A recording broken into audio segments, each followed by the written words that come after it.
Bueno, muy buenas tardes para todos.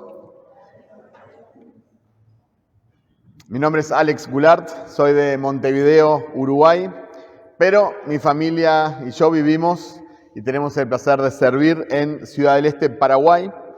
Mi esposa se llama Delta, ella es de México y tenemos 4 hijos. Ainhoa, que cumple en una semana 12 años, Bastian, que tiene 10, Etienne, que tiene 5 y Einar, que tiene 1 año y medio. No se tienen por qué acordar de los nombres, imagínense que ni nosotros a veces nos acordamos. Pero bueno, Dios nos ha bendecido con una hermosa familia y me encanta siempre comenzar con eso, ¿sí?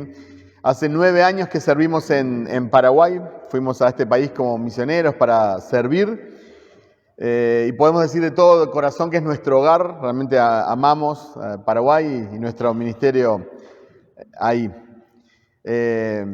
Soy junto a Juan Carlos, uno de los pastores de Iglesia Bíblica Gracia, que hace poquito tuvimos a Diego predicando y dejó el estándar muy, muy alto porque todo el mundo quedó enamorado. No sabemos si de lo que predicó o si del acento cordobés, pero todo el mundo sigue hablando de Diego y bueno, quieren que vaya de vuelta. Así que estamos en tratativa a ver si lo podemos expatriar. Quiero decirles que yo los quise honrar a ustedes y practiqué la tonada cordobesa y yo venía emocionadísimo hablando en cordobés, pero Diego me dijo, no, eso no te sale, que es la segunda, la entonación, no sé qué, y bueno, ya me desanimó, dije, entonces voy a hablar en uruguayo, dije, a ver si me entienden. Pero fuera de broma, es un privilegio estar acá con ustedes, realmente estoy muy contento, conocí a algunos de ustedes en el entrenamiento de predicación, después conocí hoy en la actividad más temprano también a algunos de ustedes. Es una iglesia muy parecida, hablábamos con el pastor Juan Carlos, a nuestra iglesia en Ciudad del Este, con muchos jóvenes, con mucha comida, con muchos chistes, y realmente ha sido un gusto compartir con ustedes, así que bueno, es una bendición de parte del Señor. Obviamente que siempre es un privilegio compartir su palabra, y bueno, es un honor poder compartirla en este púlpito, porque yo sé que en este púlpito también se predica la palabra de Dios y se predica la sana doctrina y que no se lo van a dar a cualquiera, entonces es un gran privilegio poder compartir con ustedes en esta tarde. Así que si me permiten podemos comenzar orando y después nos metemos de lleno en la palabra del Señor. Oremos. Señor, queremos darte muchísimas gracias por permitirnos estar todos juntos en este lugar para adorarte, para escuchar tu palabra, para orar juntos, para estar entre hermanos.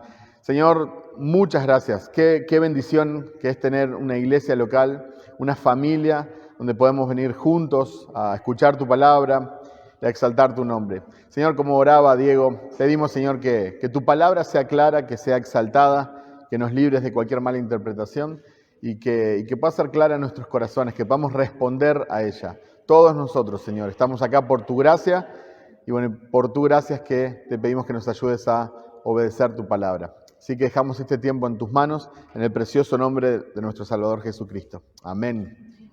Amén. Bueno, muchas veces creo que el cristianismo para muchas personas es como un supermercado. No es así para todos, pero a veces creo que para muchas personas el cristianismo, la iglesia, es como un supermercado, donde las personas pueden tomar aquellas cosas que les gustan o aquellas cosas que les sirven o aquellas cosas que entienden que necesitan o aquellas cosas que quizás no son muy caras, están de ofertas, entonces no tienen un costo muy alto y pueden agarrar esas cosas. Y aquellas cosas que son muy caras o que no te gustan o que entendés que no las necesitas, por ahí las dejás de lado. Eso es lo que hacemos cuando vamos al supermercado, ¿verdad? Decimos, esto me sirve, esto no, esto lo agarro y esto no. A veces pensamos, creo, que el cristianismo es así, que hay cosas que puedo agarrarlas y otras que no. Y pensamos que algunas cosas son opcionales y en realidad no son opcionales. La santificación no es opcional. Amar al prójimo no es opcional. Congregarnos no es opcional. Orar no es opcional. Evangelizar no es opcional. Hermanos, quiero compartir con ustedes de todo corazón, vamos a ver en la palabra de Dios que el evangelismo no es opcional. No es algo que podemos, esto no es para mí, no lo necesito, no me gusta, prefiero otro producto y lo dejo. No es opcional. Tenemos un mandato de parte del Señor y de hecho vamos a ver que es nuestra identidad, es lo que somos. Me gustaría que me acompañen a 2 Corintios 5 del 11 al 21.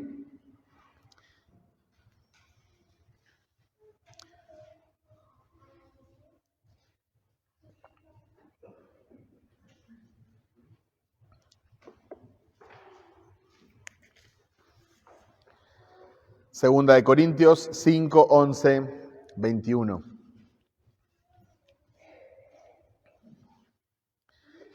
Dice la palabra del Señor: por tanto, conociendo el temor del Señor, persuadimos a los hombres, pero a Dios somos manifiestos, y espero que también seamos manifiestos en las conciencias de ustedes. No nos recomendamos otra vez a ustedes, sino que les damos oportunidad de estar orgullosos de nosotros, para que tengan respuesta para los que se jactan en las apariencias y no en el corazón. Porque si estamos locos, es para Dios, y si estamos cuerdos, es para ustedes. Pues el amor de Cristo nos apremia, habiendo llegado a esta conclusión, que uno murió por todos, y por consiguiente todos murieron. Y por todos murió, para que los que viven ya no vivan para sí, sino para aquel que murió y resucitó por ellos. De manera que nosotros de ahora en adelante ya no conocemos a nadie según la carne. Aunque hemos conocido a Cristo según la carne, sin embargo, ahora ya no lo conocemos así. De modo que si alguno está en Cristo, nueva criatura es. Las cosas viejas pasaron, ahora han sido hechas nuevas. Y todo esto procede de Dios, quien nos reconcilió con Él mismo por medio de Cristo y nos dio el ministerio de la reconciliación. Es decir, que Dios estaba en Cristo reconciliando al mundo con Él mismo, no tomando en cuenta a los hombres sus transgresiones, y nos ha encomendado a nosotros la palabra de la reconciliación.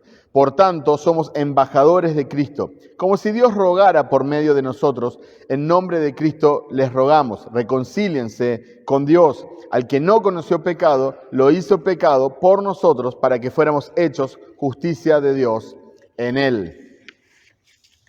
Este es el texto en el cual vamos a meditar esta tarde. Me gustaría darles un poquito de información del trasfondo de Corinto y de la carta para poder entender un poquito mejor a dónde va Pablo con esto.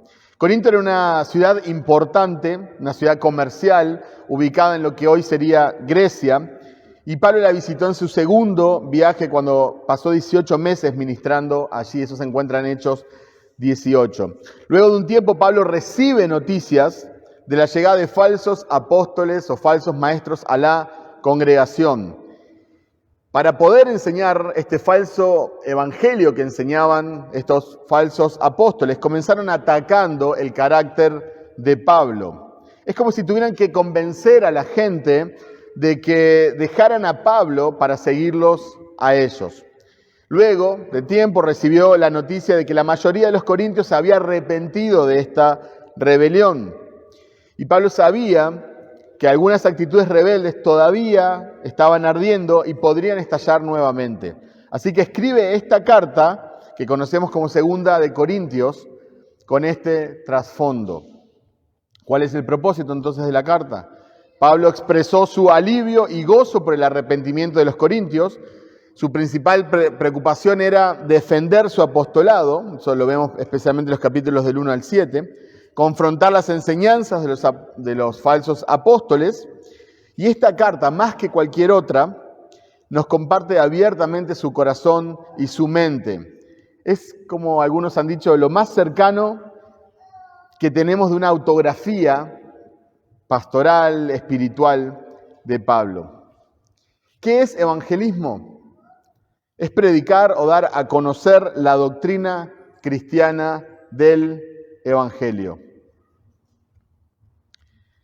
Muchas iglesias creen que evangelizar es hacer actividades, juegos, premios, dulces, teatro, títeres, carteles que dicen abrazos gratis, música, teatro, payasos, malabares. Pero vamos a ver que el evangelismo es un poquito más profundo que eso. En el versículo 11, Pablo dice, por tanto, conociendo el temor del Señor, persuadimos a los hombres, pero a Dios somos manifiestos y espero que también seamos manifiestos las conciencias de ustedes. Fíjense que Pablo no dice, siento que, pienso que, me parece que, soñé que, percibo que. Pablo conoce del temor del Señor. Y nosotros, en cierta forma, hemos rebajado la palabra temor a un simple respeto, algunos dicen un respeto reverente. La palabra griega es phobos, que podría traducirse como alarma, miedo, temor. Es de donde se deriva nuestra palabra fobia. Es un asombro por la majestad y poderío del Señor, de tal magnitud que produce literalmente miedo. Experimentás en cierta forma la majestad del Señor y quedás helado. Y eso es lo que vemos en la Biblia cuando hombres se han encontrado con la presencia de Dios. Es una alarma que te dice, hey, estás frente a algo o a alguien que es mucho más grande que vos y que es diferente a vos. No es algo normal. Es algo temible. Pablo quiere que los corintios sean persuadidos de su integridad y fidelidad como apóstol de Cristo. Él no tiene dudas de que Dios ve su corazón y acciones, pero quiere que los corintios también lo vean. La versión NTV traduce este versículo del 11, dado que entendemos nuestra temible responsabilidad ante el Señor, trabajamos con esmero para persuadir a otros. Dios sabe que somos sinceros y espero que ustedes también lo sepan. Así que Pablo no tiene ninguna intención de autopromocionarse, no tiene ninguna intención de exaltarse a sí mismo, pero sí quiere dar argumentos claros y convincentes a los corintios para que puedan defenderse ante los falsos profetas respecto a Pablo y su ministerio y especialmente sus enseñanzas. Los falsos apóstoles se enfocaban en un montón de aspectos externos de Pablo. Analizando algunos versículos, podríamos pensar que le están acusando de Pablo ser inseguro, Pablo era un fanático religioso, que Pablo era mejor escritor que orador, Pablo no era un orador hábil, Pablo no aceptaba dinero, Pablo no era un verdadero apóstol, Pablo no era un judío ortodoxo, Pablo no tuvo grandes visiones espirituales como los falsos apóstoles. Pero Pablo dice en el versículo 13, porque si estamos locos, es para Dios, y si somos cuerdos, es para ustedes. Pablo probablemente fue acusado de ser un loquito, un fanático religioso, alguien que le lavaron el cerebro y que anda tratando de hacer lo mismo con los demás. Pero Pablo no estaba loco, pero no niega, que su vida es una locura para esta sociedad. Entonces, no dice, no es que esté loco, pero mi vida, comparado con esta sociedad, sí es una locura. Mis creencias para esta sociedad son una locura. El mensaje que predico para esta sociedad es una locura. Por supuesto que esta sociedad va a pensar que estás loco.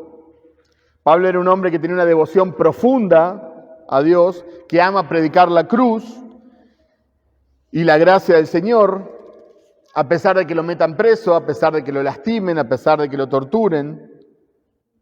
Era un hombre cuya mayor meta era la gloria de Cristo, a pesar de los sufrimientos. Su mayor pasión era dar a conocer a Cristo en los lugares donde no fue predicado. Y esta acusación no es exclusiva de Pablo. Si amás la palabra de Dios, te van a tratar como un loco. Si compartís el Evangelio en toda oportunidad, van a pensar que sos un fanático religioso. Si luchás por ser santo y apartarte del pecado, es porque estás mal de la cabeza. Si vas a la iglesia, ofrendás, orás, lees la Biblia, es porque te lavaron el cerebro. Pablo dice, si estoy loco es a causa del Señor y si estoy cuerdo es por ustedes. Fue también a los Corintios en su primera carta que escribe sobre su mensaje, 1 Corintios 1, 18 al 25. Porque la palabra de la cruz es necedad para los que se pierden, pero para nosotros, los salvos, es poder de Dios. Porque está escrito, destruiré la sabiduría de los sabios y el entendimiento de los inteligentes desecharé. ¿Dónde está el sabio? ¿Dónde está el escriba? ¿Dónde está el que sabe discutir en este siglo? ¿No ha hecho Dios que la sabiduría de este mundo sea necedad? Pues ya que en la sabiduría de Dios el mundo no conoció a Dios por medio de su propia sabiduría, agradó a Dios mediante la necedad de la predicación salvar a los que creen. Porque en verdad los judíos piden señales y los griegos buscan sabiduría, pero nosotros predicamos a Cristo crucificado. Y eso es lo que tenemos que hacer nosotros, predicar a Cristo crucificado. No es buscar qué necesita la gente, o qué quiere escuchar la gente, o qué le agrada a la gente. Nosotros tenemos que predicar a Cristo crucificado. Dice, piedra de tropiezo para los judíos, necedad para los gentiles. Sin embargo, para los llamados, tanto judíos como griegos, Cristo es poder de Dios y sabiduría de Dios. Porque la necedad de Dios es más sabia que los hombres y la debilidad de Dios es más fuerte que los hombres. Muchos nunca van a ser tratados como locos porque no predican un evangelio bíblico.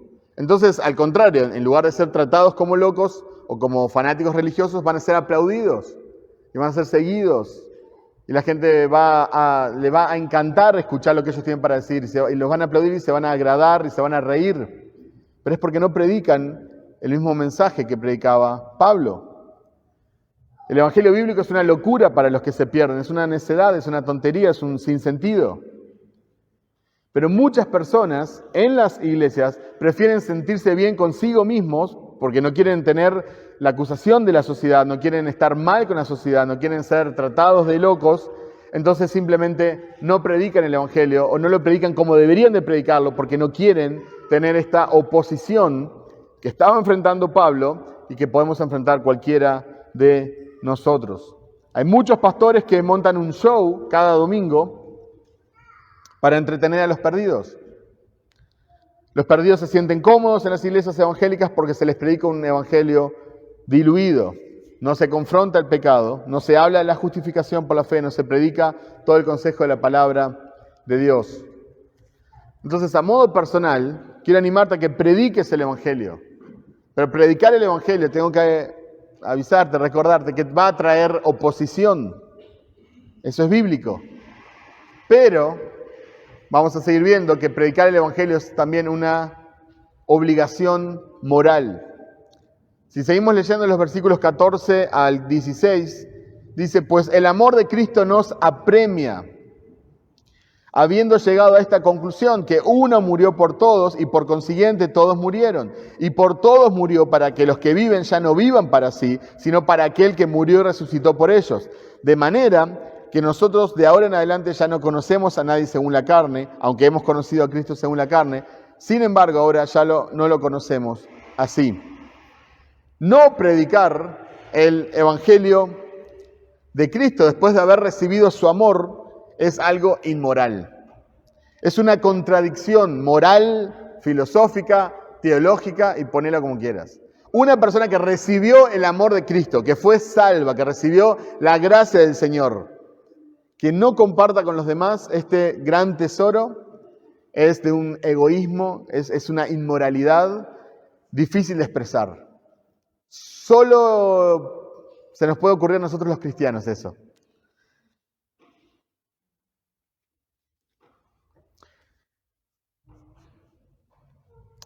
No puedo recibir el amor de Cristo, cuyo objeto es alcanzar a los perdidos, y que no produzca en mi corazón el deseo de alcanzar a otros perdidos. Es simplemente no es posible. ¿Puedo experimentar el nuevo nacimiento y no desear que otros lo experimenten? Cuando Pablo se refiere al amor de Cristo, no está refiriéndose a su amor por Cristo. Está hablando del amor de Cristo por Pablo, el amor de Cristo por nosotros. ¿Cómo puede ser que Cristo me haya amado a mí? Esa es la primera pregunta que destroza toda la teología, o la pregunta más teológica más profunda. ¿Cómo puede ser que Cristo me haya amado a mí? En el Antiguo Testamento tenemos un pasaje que explica un poco el carácter de Dios. Miqueas 7:18 dice, ¿qué otro Dios hay como tú que perdona la maldad y olvida el pecado del remanente de su pueblo? Tú no guardas el enojo todo el tiempo porque te deleitas en la misericordia. La versión NBI traduce porque tu mayor placer es amar. Gálatas 2:20 dice, con Cristo he sido crucificado y ya no soy yo el que vive, sino que Cristo vive en mí, y la vida que ahora vivo en la carne la vivo por la fe en el Hijo de Dios, el cual me amó y se entregó a sí mismo por mí. Y nosotros muchas veces leemos muy rápido, el cual me amó y se entregó a sí mismo por mí. El cual me amó y se entregó a sí mismo por mí. Romanos 5:8, pero Dios demuestra su amor para con nosotros en que siendo aún pecadores, Cristo murió por nosotros. Primera de Juan 4:10, en esto consiste el amor, no en que nosotros hayamos amado a Dios, sino en que Él nos amó a nosotros y envió a su Hijo en propiciación por nuestros pecados. La versión Reina Valera traduce, el amor de Cristo nos contriñe. NBLA traduce, nos apremia. La palabra en griego es sunejo. Es una presión que provoca una acción. Se puede traducir como afligir, angustiar, apretar, enfermar. Podríamos decir entonces, el amor de Cristo me presiona. El amor de Cristo me aflige. El amor de Cristo me angustia, el amor de Cristo me aprieta, el amor de Cristo me enferma. Como cuando el profeta dijo, si intento callar este mensaje es como que me quema los huesos, no puedo contenerlo. Así deberíamos de ser nosotros con el Evangelio. Y no solo con el Evangelio, creo que el contexto es un poco más amplio, es con la vida cristiana. El amor de Cristo es el que nos tendría que presionar hasta el punto de sentirnos enfermos, a llevarnos a la acción, a llevarnos a la santidad, a llevarnos a amar al Señor, a llevarnos a adorar como Él se merece, a llevarnos a la obediencia. Si yo recibí el amor de Cristo, no puedo dejar de anhelar que otros reciban ese amor. Si has recibido el amor de Cristo, entonces has muerto junto a Cristo. Ya no vivís para exaltarte vos mismo, ahora vivís para la gloria y honra de Cristo. Vivís para agradar, exaltar y compartir a aquel que murió y resucitó. Cristo murió para que vivamos para Él. No murió para que fuésemos prósperos. No nos amó para que fuésemos populares. No murió para que nuestra vida fuera más fácil. Murió para que nuestra vida exalte su increíble gracia. Efesios del 1 del 3 al 7, dice, bendito sea el Dios y Padre de nuestro Señor Jesucristo, que nos bendijo con toda bendición espiritual en los lugares celestiales en Cristo, según nos escogió en Él antes de la fundación del mundo, para que fuésemos santos y sin mancha delante de Él, en amor, habiéndonos predestinado para ser adoptados hijos suyos por medio de Jesucristo, según el puro afecto de su voluntad, para alabanza de la gloria de su gracia, con la cual nos hizo aceptos en el amado, en quien tenemos redención por su sangre, el perdón de pecados, según las riquezas de su gracia. Pablo continúa en 2 Corintios, versículos 17 al 19, de modo que si alguno está en Cristo, nueva criatura es.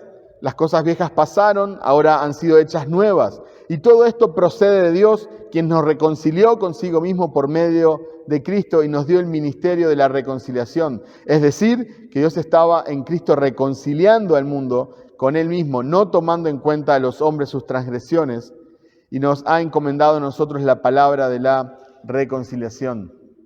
Así que, hermanos, si estás en Cristo, si sos una nueva criatura, si las cosas viejas pasaron, si estás reconciliado con Dios, entonces tenés el privilegio, la responsabilidad y la obligación moral de predicar el Evangelio a otros.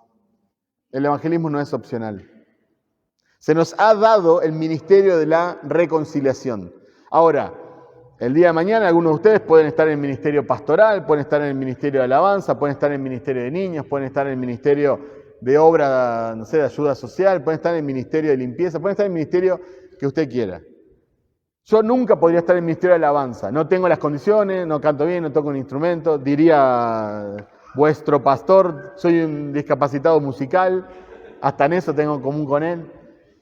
no voy a estar nunca en el ministerio de alabanza. Por lo menos nadie que tenga en su sano juicio me va a poner alabanza. Pero hay un ministerio del cual yo no puedo escapar, que es el ministerio de la reconciliación.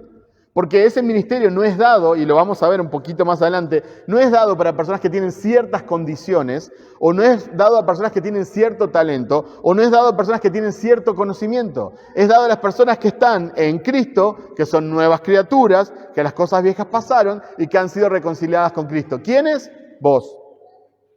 Si estás en Cristo. Cristianos. No dice cuánto tiempo tenés que tener de cristiano, no dice que tenés que tener una maestría en teología, no dice que tenés que tener cierta experiencia, tener cierta aprobación. Podés compartir el Evangelio antes de bautizarte, antes de ser miembro de la iglesia, antes de conocer muchas cosas. Naciste de nuevo, Dios produjo algo en vos, derramó su amor, vos tenés algo que contar. Que después lo vas a expresar mejor, que vas a enseñarlo mejor, que vas a articularlo mejor, y sin duda esa es la idea. Pero si estás en Cristo, se te ha dado una responsabilidad, se te ha dado una misión, se te ha dado una identidad. Y nos encargó el ministerio de la reconciliación, versículo 19. ¿A quién se le encargó? ¿Al apóstol Pablo? A vos y a mí, a todos los cristianos. El evangelismo es un estilo de vida. El evangelismo no es una actividad ocasional. No es que el sábado nos reunimos y salimos a evangelizar. Puede ser buena idea, es válido, no estoy diciendo que esté mal. Pero el evangelismo no se limita a eso. El evangelismo no es una actividad ocasional. El evangelismo es quién sos, no lo que haces. Vos sos un ministro de la reconciliación. Vos sos una nueva criatura. Vos tenés un mensaje que es una locura para este mundo. Ahora, si somos honestos, creo que hay una creencia en nuestros días, una creencia que anda por las iglesias, recorriendo ahí los pasillos, a veces se sube al púlpito. Es una creencia muy peligrosa porque es difícil de detectar. Si yo me parara acá enfrente y les digo a ustedes una herejía, y todos ustedes sabrían que estoy diciendo cualquier pavada. Están entrenados, escuchan la palabra domingo a domingo. Pero hay una enseñanza que es muy peligrosa, que se mete y no la detectamos tanto. Y esa enseñanza es que predicar el evangelio es para unos pocos. Eso se ha metido en las iglesias. Llega a los púlpitos, anda por ahí, se mete en las canciones, se mete en las actividades. Muchos cristianos creen que los pastores son los que tienen que predicar el evangelio. Los pastores. Por eso nos limitamos a invitar a las personas a la iglesia. Vamos a ser honestos, ¿no? Hay veces que nosotros no le predicamos el evangelio a nadie, pero le invitamos a la iglesia y eso calma nuestra conciencia, porque yo ya le invité a la iglesia y nunca vino. No, predicar el evangelio. Capaz que la persona dispone su corazón a venir a la iglesia el domingo, pero capaz que muere el viernes y no va a resucitar el domingo. Entonces tenés que predicar el evangelio. Nuestra responsabilidad no es la salvación de la gente, es predicar el evangelio. Es tu responsabilidad, no la del pastor que va a predicar el domingo.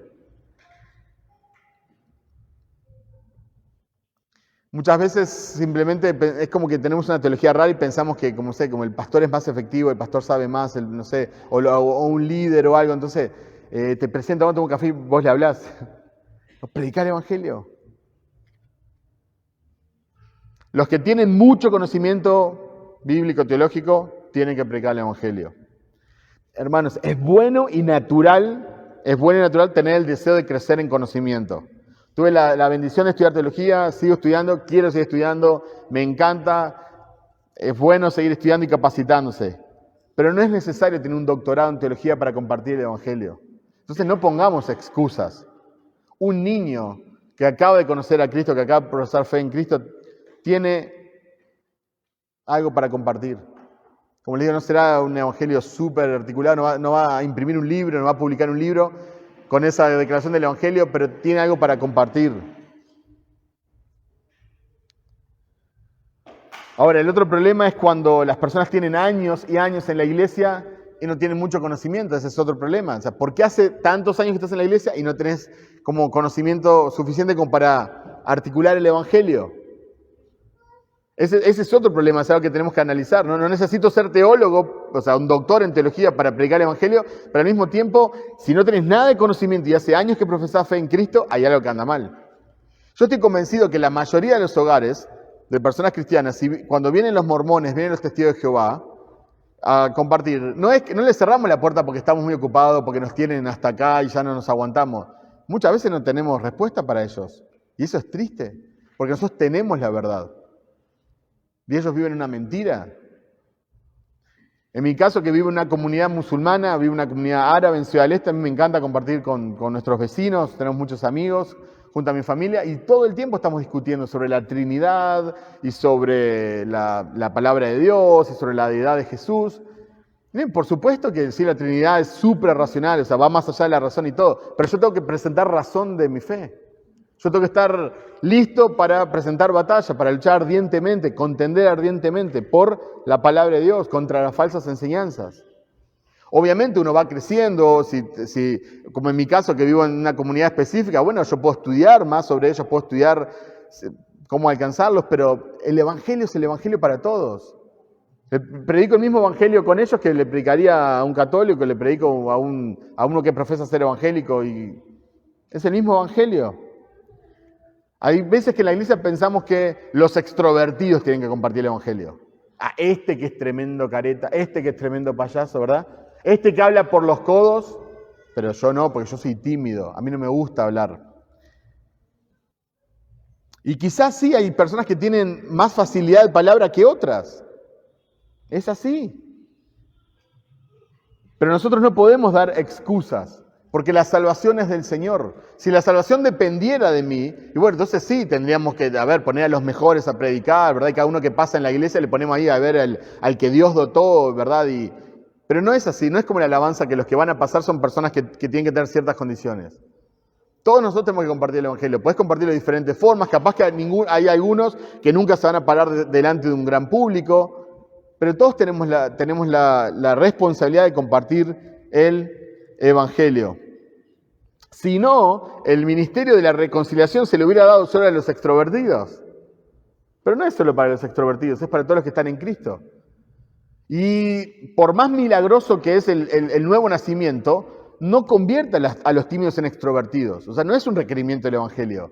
Ser nueva criatura no te saca necesariamente la timidez o el perfil bajo. Entonces hay un punto donde no tenemos que poner excusas y pedir ayuda al Señor, porque puede ser una debilidad, pero en la debilidad el Señor se va a hacer fuerte, ¿verdad? Y tenemos que intentar compartir el evangelio. Y por último, algunas personas creen que no es necesario predicar el evangelio porque Dios ya escogió quiénes han de ser salvos. Es verdad que Dios ya escogió quiénes han de ser salvos. Eso es bíblico. De otra manera nadie escogería a Dios. Eso es claro en la Biblia. Pero también es claro en la Biblia que Dios escogió a la iglesia para predicar el evangelio a los perdidos. Y que toda aquella persona que haya sido escogida por Dios va a ser atraída a través de la predicación del evangelio, a través de la iglesia. Me refiero a la iglesia a través de los cristianos. Romanos 10, 13 al 15 dice, porque todo aquel que invoque el nombre del Señor será salvo. Amén, gloria a Dios. Y nos gozamos. Pero la pregunta es, ¿cómo pues invocarán a aquel en quien no han creído? ¿Y cómo creerán en aquel en quien no han oído? ¿Y cómo irán sin haber quien les predique? ¿Y cómo predicarán si no son enviados? Tal como está escrito, cuán hermosos son los pies de los que anuncian el evangelio del bien. Entonces, hay personas que dicen, ciertos grupos tienen sueños, o ciertos grupos, no sé, tienen visiones. No es lo que enseña la palabra. No quiero meterme en el tema ni quiero ser controversial. Lo único que estoy diciendo, que yo lo que veo en la Biblia, es que si yo quiero que un grupo de personas escuche el evangelio, Dios espera que yo vaya, que sea enviado por una iglesia y que vaya a predicar el evangelio. No puedo quedar en mi casa orando para que tengan un sueño. No es lo que ve en la Biblia. Dice, ¿cómo invocarán en que no creen? ¿Y cómo creerán? ¿Y qué dice? Si no reciben un sueño, si no reciben una visión, ¿qué dice? Si no hay quien les predique. ¿Y cómo predicarán? Si no son enviados. Entonces hay una responsabilidad que es de la iglesia, que nos guste o no, es nuestra responsabilidad. Nosotros somos súper rápidos para reclamar promesas, a veces reclamamos promesas que ni están en la Biblia, que no son para nosotros, pero nos cuesta ver nuestra responsabilidad. El evangelismo no es opcional. En otras palabras, hacé lo que tengas que hacer pero predicar el Evangelio. Y dejar que Dios haga lo que Él quiere hacer. Nuestra responsabilidad es predicar el Evangelio. Pablo también dijo en Hechos 20:24, pero de ninguna manera estimo mi vida como valiosa para mí mismo, a fin de poder terminar mi carrera y el ministerio que recibí del Señor Jesús para dar testimonio solemnemente del Evangelio de la gracia de Dios. La vida del apóstol Pablo no era valiosa para él mismo. Tu vida es valiosa, pero no es para vos mismo. Tu vida es valiosa para exaltar la gracia de Dios. Nuestra vida carece de valor si no es por la gracia de Dios. Fuimos diseñados, lo leíamos en Efesios 1, fuimos diseñados para exaltar la gracia de Dios. ¿Cómo puedo exaltar la gracia de Dios si no comparto con otros? Cantamos de la gracia de Dios, su gracia es mayor, predicamos sobre la gracia, podemos tener camisetas sobre la gracia, pero no hablamos de la gracia con otras personas, que es lo que más necesitan. Son personas que no tienen esperanza, no tienen perdón, sienten culpa, saben todas las cosas malas que han hecho, saben que no hay esperanza, se muestran lindos, su vida es un filtro. Y nosotros tenemos la gracia y no compartimos con esas personas. Entonces, eso es lo que no debe de pasar. Muchos de nosotros, cuando fuimos alcanzados por el Señor, quizás hace muchos años, estábamos apasionados y compartíamos el Evangelio con todos a nuestro alrededor. No sé si les pasó, ¿sí? Pero a veces cuando recién nos convertimos a Cristo estábamos como mono con metralleta. ¿Sí? Queríamos alcanzar a todo el mundo, estábamos como locos compartiendo de Cristo. Pero a medida que va pasando el tiempo, vamos madurando, ¿no? Entonces ya somos más medidos con nuestras acciones, somos más medidos con nuestras palabras, ya no nos paramos arriba de una mesa en un restaurante a hablar de Jesús, ¿no? Porque no hay que guardar el testimonio, ¿qué van a decir? ¿Verdad? Maduramos. Y ya no somos tan osados para compartir el Evangelio, ni somos tan apasionados. Y luego, predicar el Evangelio se convierte en la excepción y no en parte de nuestro estilo de vida. ¿Verdad o mentira? ¿Verdad que pasa? Pero no debe de pasar, o no debería de pasar esto. Richard Halverson dijo, el evangelismo nunca pareció ser un problema en el Nuevo Testamento. Esto es, uno no encuentra a los apóstoles urgiendo, exhortando, reprendiendo, planificando y organizando programas evangelísticos. El evangelismo sucedía.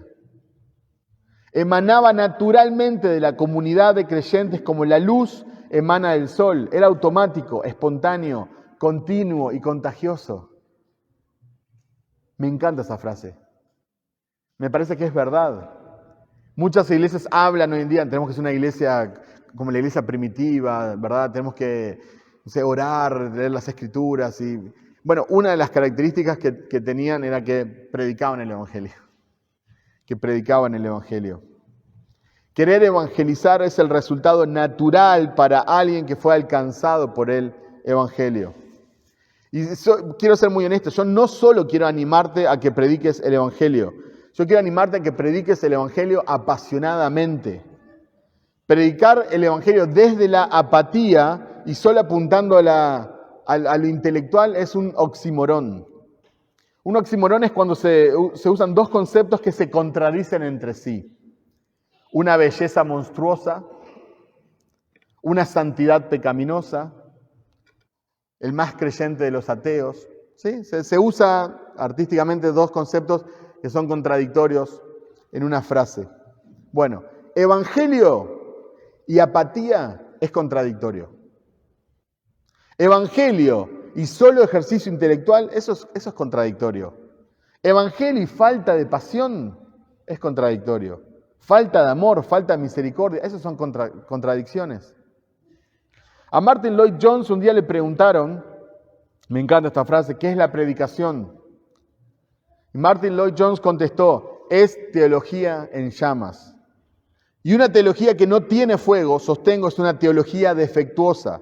O al menos la comprensión del hombre de la misma es defectuosa.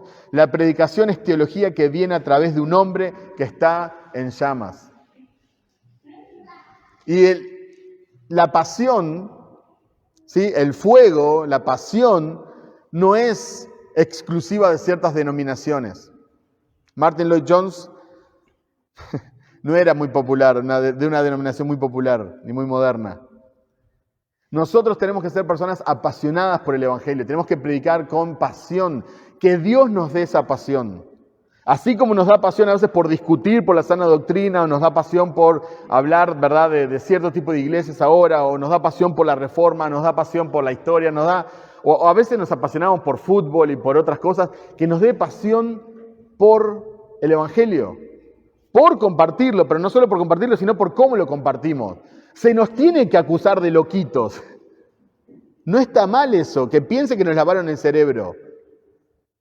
Y voy a más adelante voy a decirles cuál es el límite. Obviamente no significa caerle pesado a la gente, pero por lo menos que nos reconozcan como personas apasionadas. Yo no comparto con él, pero tiene convicción.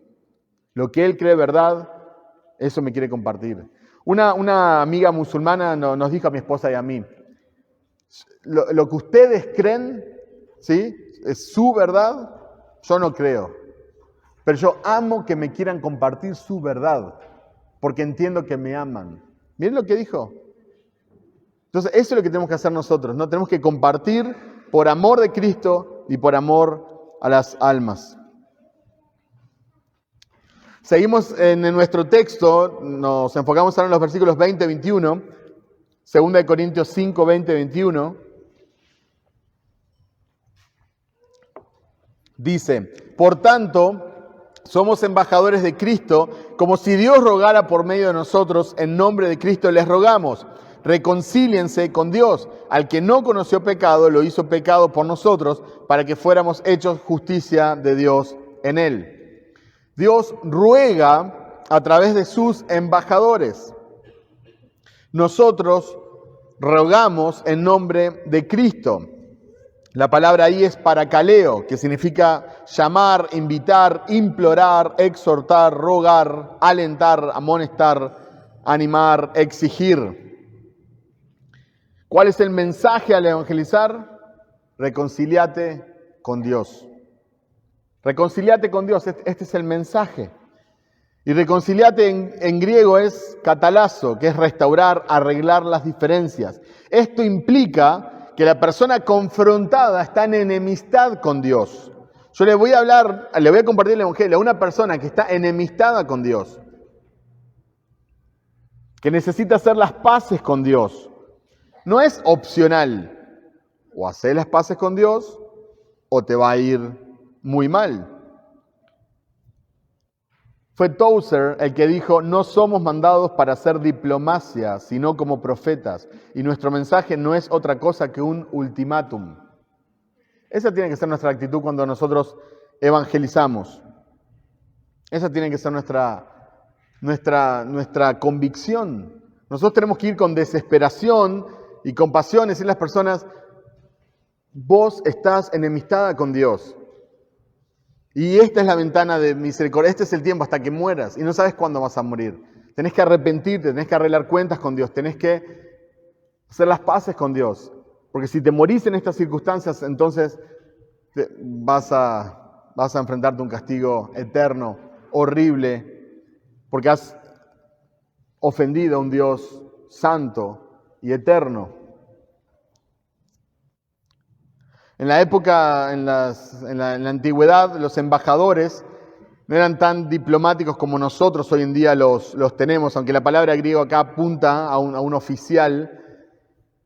Los embajadores antes eran las personas que eran enviadas por un ejército al ejército enemigo para mandar se me fue la palabra ahora como el acuerdo de paz. Entonces esta persona iba y le hablaba al rey y le decían, mi rey viene en camino a hacer guerra y los va a destruir, pero estas son condiciones de paz. Estas son las condiciones de paz, ¿sí?, de mi rey.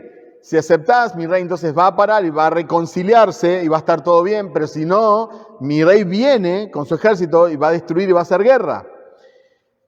Por lo general, si no aceptaban las condiciones de paz, lo que mandaban era la cabeza del embajador, ¿no? Ese era el mensaje. Pero esta persona, si aceptaba estos términos de paz, tenía que aceptar estas condiciones de paz del rey enemigo. Nosotros cuando vamos, es como si le dijéramos a la gente, nuestro rey viene y va a destruirte, porque te está dando misericordia ahora. Vos te podés arrepentir, pero tenés que aceptar sus términos de paz, no los tuyos. Vos tenés que arrepentirte, tenés que creer en Jesús, tenés que someterte a su señorío. Y si lo haces, van a reconciliarse, va a haber paz. Pero si no te arrepentís, si vos no aceptás sus términos de paz, entonces Él va a venir y te va a destruir. Como dijo Tozer, vamos con un ultimátum. El problema que debemos solucionar se llama pecado. Jesús nunca conoció pecado, dice el texto. Él es santo, impecable. Jesús tomó nuestro pecado, se hizo maldición por nosotros, y Él y solo en Él podemos ser declarados justos, tener justicia delante de Dios. Gálatas 3:13 dice, Cristo nos redimió de la maldición de la ley, hecho por nosotros maldición, porque está escrito, maldito todo el que es colgado del madero. Toda persona sin Cristo está separada de Dios, está muerta espiritualmente, está enemistada con Él, es objeto de su ira, su entendimiento está cegado, Satanás es su padre espiritual, no tiene perdón para sus pecados, está condenada, no tiene paz, está maldita. Y una persona que tiene estas condiciones, básicamente acabo de escribir Efesios 2, del 1 al 3, algún pasaje más. Las personas no necesitan el evangelio de la necesidad. ¿Te sentís solo? Ay, Dios te ama y quiere ser tu amigo. Ese no es el evangelio. ¿No podés dormir por las noches? Dios te dará descanso. Ese no es el evangelio. No necesita el evangelio de la prosperidad, donde tratamos de enganchar a las personas con promesas de prosperidad que Dios nunca ha hecho. Dios quiere bendecirte, Dios tiene un gran plan para tu vida. Ese no es el evangelio. Y no necesita el evangelio de la comodidad. Y digo comodidad para nosotros porque como no queremos profundizar mucho el evangelio, simplemente le decimos, podés repetir esta oración conmigo y ya está. Podés aceptar a Jesús como Salvador y no como Señor de tu vida. O vení a la iglesia. Ahí pensamos que nosotros, ya lo mencioné antes, como predicamos porque elegimos venir a la iglesia. Eso no es el evangelio. Voy a leer nuevamente versículos 20 al 21. Por tanto, somos embajadores de Cristo, como si Dios rogara por medio de nosotros. En nombre de Cristo les rogamos, reconcíliense con Dios. Al que no conoció pecado, lo hizo pecado por nosotros, para que fuéramos hechos justicia de Dios en Él. El problema era un poquito más grande que no poder dormir por la noche, o estar deprimido, o sentirse solo. Hay muchas circunstancias que no van a cambiar en nuestra vida porque tienen que ver con el pecado y tienen que ver con el mundo en que vivimos. Pero sí puede cambiar nuestra eternidad, sí puede cambiar nuestro corazón, sí puede cambiar. Sí podemos tener perdón de pecados, sí podemos ser nuevas criaturas, sí las cosas viejas pueden quedar atrás y sí podemos estar sin condenación. Porque el Hijo de Dios, el Santo Hijo de Dios, se hizo maldición por nosotros. Dios fue movido a compasión para salvarte porque no eras deseable, por eso fue movido a compasión. No es que Él vio qué potencial que tiene este muchacho, esta muchacha, qué bien que canta, capaz que puede servir para el alabanza. No es que Él vio potencial en nosotros. Él no había nada deseable en nosotros y ciertamente no nos necesitaba. Por eso fue movido a compasión. Dios no estaba desesperado por tener una relación con vos, como algunos lo hacen ver, como parece que un novio está desesperado tratando de conquistarte. Dios tuvo compasión, misericordia y te amó. Por su voluntad, por el puro afecto de su voluntad, decidió amarte. Y derramó su gracia sobre tu vida y te hizo un favor que no merecías. Y quizás lo más increíble de la gracia de Dios es que no solo te salva, sino también que ahora te entrega el ministerio de la reconciliación. Andá y decirle al mundo que se reconcilien conmigo, como yo me reconcilié contigo. Porque vos te reconciliaste con Dios porque alguien te habló. Quizás Dios en su providencia, sí, quizás fue un programa de radio, quizás fue algo en internet, quizás fue una literatura, pero alguien está detrás de eso. Y ciertamente hay alguien que cada domingo está acá instruyéndote, o personas que ha usado Dios para traducir la Biblia. Entonces, somos ministros de la reconciliación.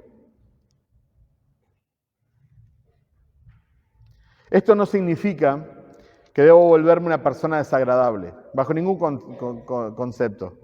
Los cristianos deben ser las personas más gozosas y más agradables que existen en el mundo. Que el mundo nos odie, eso habla de su maldad y que odian a Jesucristo.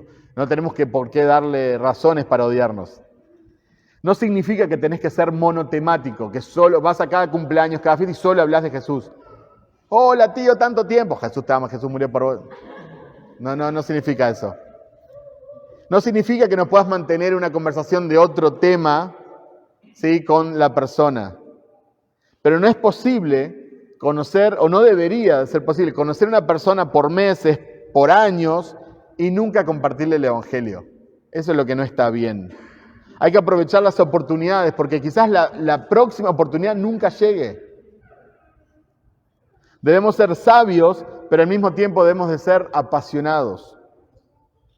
2 Timoteo 4, 1, 2 dice: te encarezco delante de Dios y del Señor Jesucristo, que juzgará a los vivos y a los muertos en su manifestación y en su reino, que prediques la palabra, que instes a tiempo y fuera de tiempo, redarguye, reprende, exhorta con toda paciencia y doctrina. Alguno me dirá, bueno, eso se lo está diciendo Timoteo, que era un pastor. Sí, pero en el versículo 5 le dice: haz obra de evangelista. Y era un pastor. Entonces, hermanos, no esperen invitar a alguien, no se limiten a invitar gente a la iglesia. Y no esperen que la gente escuche el Evangelio acá en la iglesia. No piensen que el pastor o los líderes son los que tienen que compartir el Evangelio con ellos. O si es una amiga de la esposa del pastor, tiene que... No. Ustedes tienen la responsabilidad dada por Dios, el privilegio dado por Dios. Y debería haber una pasión en ustedes, un fuego dentro de ustedes por compartir el Evangelio. ¿No sabés cómo predicar el Evangelio o te quedás mudo, sos súper tímido, tímida? Pedile a Dios que te ayude, que Dios sea glorificado en tu debilidad. Pero el evangelismo no es opcional. Termino con dos frases, una de John MacArthur que dice: todos los cristianos necesitan ser agresivos en la proclamación del Evangelio. ¿Cuán diferente sería el mundo si todos fuéramos agresivos en compartir el Evangelio? Y termino con esta frase que me parece espectacular. Realmente esta frase resume todo lo que estuvimos hablando. Es del conocido Charles Spurgeon, conocido como el príncipe de los predicadores. Si los pecadores han de ser condenados, al menos dejemos que salten al infierno sobre nuestros cuerpos sin vida. Y si perecen, que perezcan en nuestros brazos envueltos alrededor de sus rodillas, suplicándoles que se queden. Si el infierno debe llenarse, que se llene a pesar de nuestros esfuerzos, y que no quede ninguno sin advertencia y sin oración. Amén. El evangelismo no es opcional, ¿sí? Salgamos y compartamos de Cristo con toda persona, en todo momento, en toda oportunidad, y que Dios sea glorificado. Oremos.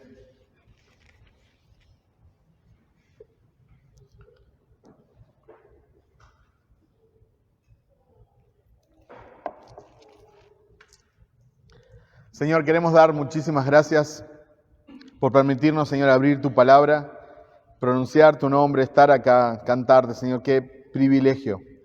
Y, Señor, pedimos que tu palabra pueda ser clara en nuestros corazones, que el pasaje, Señor, pueda seguir penetrando en nosotros durante la semana y que nos lleve a la convicción. Ni siquiera te digo el mensaje, pero tu palabra, Señor, tus versículos, tu palabra que es viva y eficaz, que pueda penetrar bien profundo en nuestro corazón, Señor. Nosotros queremos responder a ti, queremos amarte más, queremos adorarte más. Y específicamente te pedimos, Señor, que tú enciendas un fuego dentro de nosotros por compartir el Evangelio. Quizás por demasiado tiempo hemos estado, Señor, helados, hemos estado apáticos, hemos estado ahí quietitos, sin compartir el Evangelio con nadie. Pero que cambie, Señor. Que esta iglesia sea conocida no solo, Señor, por la sana doctrina, no solo por la capacitación teológica, no solo por el amor entre hermanos, que sea conocida, Señor, por el celo, por el Evangelio que tienen sus miembros. Que cada persona, cada vecino, cada familiar de cada persona que asiste a esta iglesia, Señor, pueda escuchar un Evangelio claro y convincente, Señor, para que se puedan reconciliar contigo, Señor. Sabemos que tú eres el que hace la obra, pero te damos gracias que nos quieres usar a nosotros. Así que pido por esta iglesia, Señor, que sea un gran foco de luz para esta ciudad, Señor. En tu nombre oramos. Amén.